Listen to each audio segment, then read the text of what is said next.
Oh, hey there. I didn't hear you come in. How come you decided to show up to the literature club today? Lately, no one has been staying for after-school club since it gets dark so early during this time of year. And everyone wants to get home before then.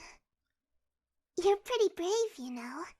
Deciding to stay when you know it'll be dark when it's time to go home.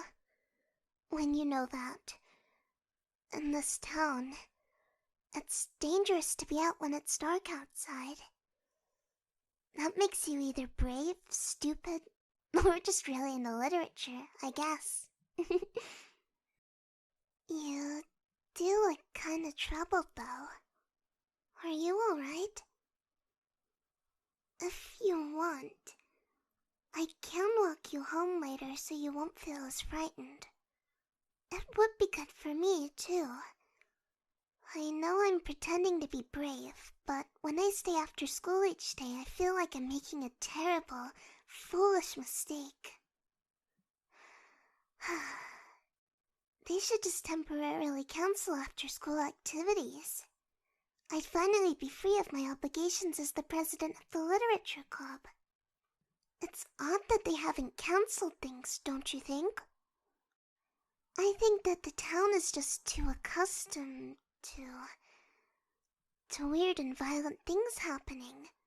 This is normal to them. Sorry. I shouldn't joke about these things. The stuff that's been going on, it's too heavy for me to handle, to be honest.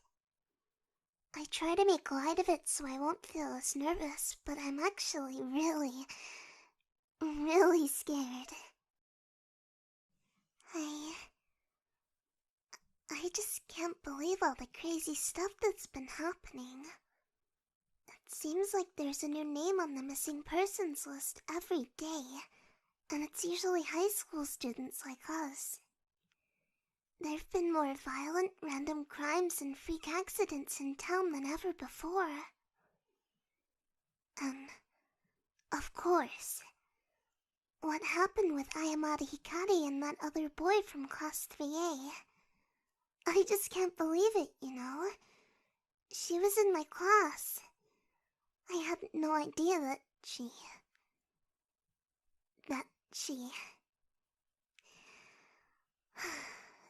It's just so scary seeing how unbelievably awful and insane a seemingly harmless person can be. I don't believe it. I don't believe how in the world people can be so messed up. Maybe my life has been too sheltered and safe. I just... You know, she never seemed that weird to me. I heard a lot of other people talk about her sometimes, and I know Suzume Okayaki and her friends bullied Hikari a lot.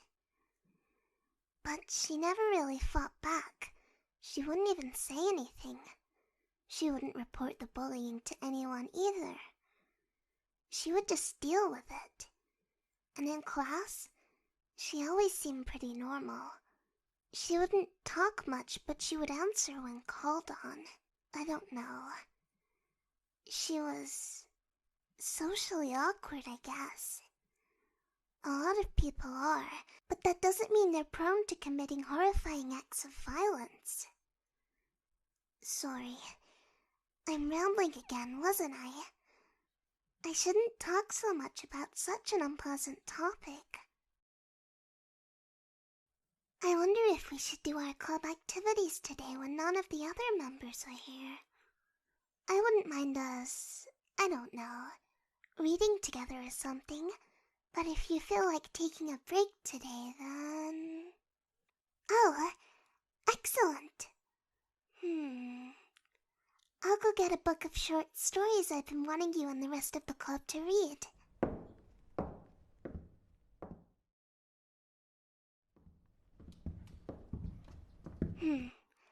It's some of Edgar Allan Poe's short stories. What? You seem surprised. It's okay, I get it. Everyone knows I'm usually really into cutesy stuff, so it surprises them when they find out I'm like the most goth and creepy writer ever.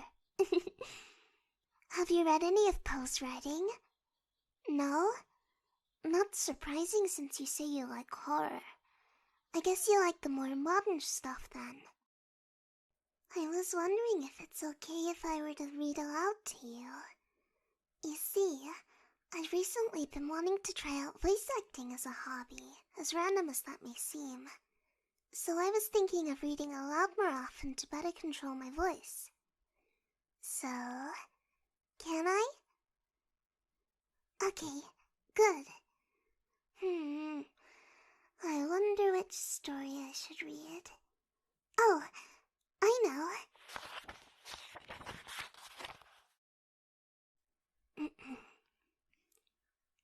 The Raven. Once upon a midnight dreary, while I pondered weak and weary over many a quaint and curious volume of forgotten lore, while I nodded, nearly napping, suddenly there came a tapping, as of someone gently rapping at my chamber door. "'Tis some visitor," I muttered, tapping at my chamber door. Only this, and nothing more. Distinctly, I remember it was in the bleak December, and each separate dying ember wrought its ghost upon the floor. Eagerly I wished the morrow, vainly I had sought to borrow from my books surcease of sorrow, sorrow for the lost Lenore, for the rare and radiant maiden whom the angels name Lenore, nameless here forevermore. And the silken, sad, uncertain rustling of each purple curtain thrilled me, filled me with fantastic terrors never felt before. So that now, to still the beating of my heart, I stood repeating, "'Tis some visitor entreating entrance at my chamber door, some late visitor entreating entrance at my chamber door. This it is, and nothing more." Presently my soul grew stronger, hesitating then no longer. "Sir," said I, "or madam, truly your forgiveness I implore. But the fact is I was napping, and so gently you came rapping, and so faintly you came tapping at my chamber door, that I scarce was sure I heard you. Here I opened wide the door, darkness there, and nothing more." Deep into the darkness peering, long I stood there wondering, fearing, doubting, dreaming dreams no mortals ever dared to dream before. But the silence was unbroken, and the stillness gave no token, and the only word there spoken was the whispered word Lenore. This I whispered, and an echo murmured back the word Lenore.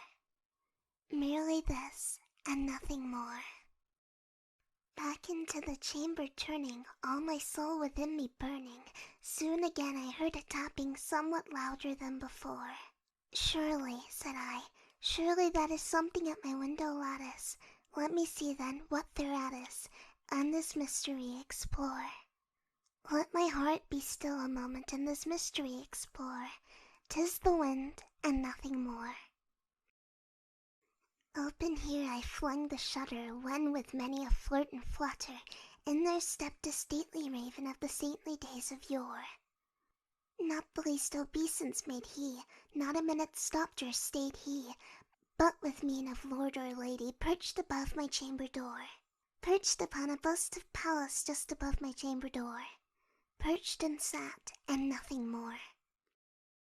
Then this ebony bird beguiling my sad fancy into smiling by the grave and stern decorum of the countenance it wore. "Though thy crest be shorn and shaven, thou," I said, "art sure no craven, ghastly grim and ancient raven wandering from the nightly shore. Tell me what thy lordly name is on the night's Plutonian shore." Quoth the raven, "Nevermore." Much I marveled this ungainly fowl to hear discourse so plainly, though its answer little meaning, little relevancy bore. For we cannot help agreeing that no living human being ever yet was blessed with seeing bird above his chamber door, bird or beast upon the sculptured bust above his chamber door, with such name as Nevermore. But the raven, sitting lonely on the placid bust, spoke only that one word, as if his soul that one word did outpour. Nothing further than he uttered, not a feather than he fluttered, till I scarcely more than muttered, other friends have flown before. On the morrow he will leave me, as my hopes have flown before. Then the bird said, Nevermore. Startled by the stillness broken by reply so aptly spoken, doubtless, said I, what it utters is its only stock and store. Caught from some unhappy master, whom unmerciful disaster followed fast and followed faster, till his songs one burden bore, till the dirges of his hope that melancholy burden bore, of nevermore. But the raven, still beguiling all my fancy into smiling, straight I wheeled a cushioned seat in front of bird and bust and door. Then, upon the velvet sinking, I betook myself to linking fancy unto fancy, thinking what this ominous bird of yore, what this grim, ungainly, ghostly, gaunt, and ominous bird of yore meant in croaking Nevermore. This I sat engaged in guessing, but no syllable expressing to the fowl whose fiery eyes now burned into my bosom's core. This and more I sat divining, with my head at ease reclining on the cushion's velvet lining that the lamplit gloated over, but whose velvet violet lining with the lamplight gloating over she shall press, nevermore. Then methought the air grew denser, perfumed from an unseen censer, swung by seraphim whose footfalls tinkled on tufted floor. Wretch, I cried, thy God hath lent thee, by these angels he hath sent thee, respite and nepenthe from thy memories of Lenore. Quaff, oh quaff this kind nepenthe, and forget this lost Lenore. Quoth the raven, Nevermore. Prophet, said I, thing of evil, prophet still if bird or devil, whether tempter sent or whether tempest tossed thee here ashore, desolate yet all undaunted, on this desert land enchanted, on this home by horror haunted, tell me truly, I implore. Is there balm in Gilead? Tell me, I implore. Quoth the raven, Nevermore. Prophet, said I, thing of evil, prophet still if bird or devil, by that heaven that bends above us, by that God we both adore. Tell this soul with sorrow laden, if within the distant Aidenn it shall clasp a sainted maiden whom the angels name Lenore. Clasp a rare and radiant maiden whom the angels name Lenore. Quoth the raven, Nevermore. Be that word or sign of parting, bird or fiend, I shrieked up starting, get thee back into the tempest and the night's Plutonian shore. Leave no black plume as a token of that lie thy soul hath spoken. Leave my loneliness unbroken, quit the bust above my door. Take thy beak out from thy heart, and take thy form from off my door. Quoth the raven, Nevermore. And the raven, never flitting, still a sitting on the pallid bust of Pallas just above my chamber door. And his eyes have the seeming of a demon that is dreaming, and the lamplight over him streaming throws a shadow on the floor. And my soul from out that shadow lies floating on the floor, shall be lifted nevermore.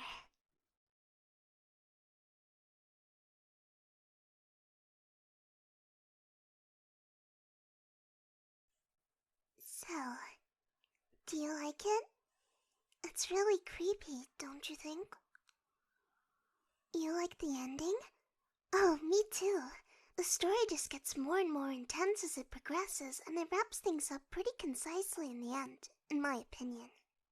I'm really glad you like it. I can't wait to read it to all the other club members. They probably won't like it as much as you do. I feel like it'll be too morbid for them. Oh well. The sun is starting to set.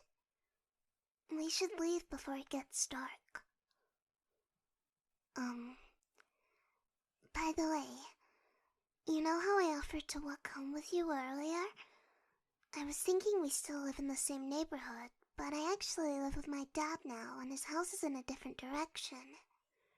So we won't be able to walk together. I'm sorry. It's just that I just moved in with him only a few days ago and I'm still not quite used to it yet. You and me, we've lived in the same neighborhood for so many years, but have never walked home together. And now, when I actually want to walk home with you, I can't. Kinda ironic.